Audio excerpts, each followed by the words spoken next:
ನಮಸ್ಕಾರ ಸ್ನೇಹಿತರೆ, IPL 2026ರಲ್ಲಿ ಹೈದರಾಬಾದ್ ಹವಾ ಮುಂದುವರೆದಿದೆ. ಕೇವಲ ಹವಾ ಅಷ್ಟೇ ಅಲ್ಲ, ಇದು ಅಕ್ಷರಶಃ ರನ್ ಮಳೆ.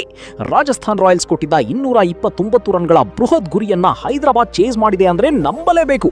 ಈ ಗೆಲುವಿನೊಂದಿಗೆ ಹೈದರಾಬಾದ್ ಪಾಯಿಂಟ್ಸ್ ಟೇಬಲ್ನಲ್ಲಿ ಟಾಪ್ 3ಗೆ ಎಂಟ್ರಿ ಕೊಟ್ಟಿದೆ. ಇನ್ನು ಸೂರ್ಯವಂಶಿಯ ಆರ್ಭಟ ವ್ಯರ್ಥ.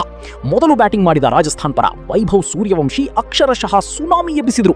ಕೇವಲ 15 ಎಸೆತಗಳಲ್ಲಿ 50, 36 ಎಸೆತಗಳಲ್ಲಿ ಸೆಂಚುರಿ, ಒಟ್ಟು 12 ಸಿಕ್ಸರ್ ಸಿಡಿಸಿ ರಾಜಸ್ಥಾನ್ ಸ್ಕೋರ್ ಅನ್ನ 228ಕ್ಕೆ ತಲುಪಿಸಿದ್ರು. ಸೂರ್ಯವಂಶಿ ಅವರ ಆಟ ನೋಡಿದಾಗ ರಾಜಸ್ಥಾನ್ ಸುಲಭವಾಗಿ ಗೆಲ್ಲುತ್ತೆ ಅಂತ ಎಲ್ಲರೂ ಅನ್ಕೊಂಡಿದ್ರು. ಆದ್ರೆ ಅಸಲಿ ಪಿಕ್ಚರ್ ಶುರುವಾಗಿದ್ದೇ ಆಮೇಲೆ. Abhishek Ishan counter attack. ಇನ್ನು 229 ರನ್ ಅಂದ್ರೆ ಎಂಥ ತಂಡದವರು ಕೂಡ ಕೈ ಚೆಲ್ಲುತ್ತಾರೆ. ಆದ್ರೆ ಹೈದರಾಬಾದ್ ಓಪನರ್ಸ್ ಇವತ್ತು ಬೇರೆ ಇರಾದೆಯಲ್ಲೇ ಬಂದಿದ್ರು. ಅಭಿಷೇಕ್ ಶರ್ಮಾ ಕೇವಲ 29 ಎಸೆತಗಳಲ್ಲಿ 57 ರನ್ ಚಚ್ಚಿ ಆರೆಂಜ್ ಕ್ಯಾಪ್ ಅನ್ನ ಮತ್ತೆ ಕಿತ್ಕೊಂಡಿದ್ದಾರೆ. ಇತ್ತ ಇಶಾನ್ ಕಿಶನ್ ಅಬ್ಬರ ಹೇಗಿತ್ತು ಅಂದ್ರೆ 31 ಎಸೆತಗಳಲ್ಲಿ 74 ರನ್ ಸಿಡಿಸಿ ರಾಜಸ್ಥಾನ್ ಬೌಲರ್ಗಳನ್ನ ಬೆವರಳಿಸಿದ್ರು.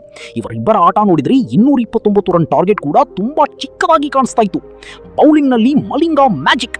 ಇನ್ನು ಬೌಲಿಂಗ್ ನಲ್ಲಿ ಇಶಾನ್ ಮಲಿಂಗಾ ಅವರು 2 ಪ್ರಮುಖ ವಿಕೆಟ್ ಪಡೆಯದೇ ಹೋಗಿದ್ರೆ ರಾಜಸ್ಥಾನ್ ಸ್ಕೋರ್ 250 ದಾಟ್ತಿತ್ತು.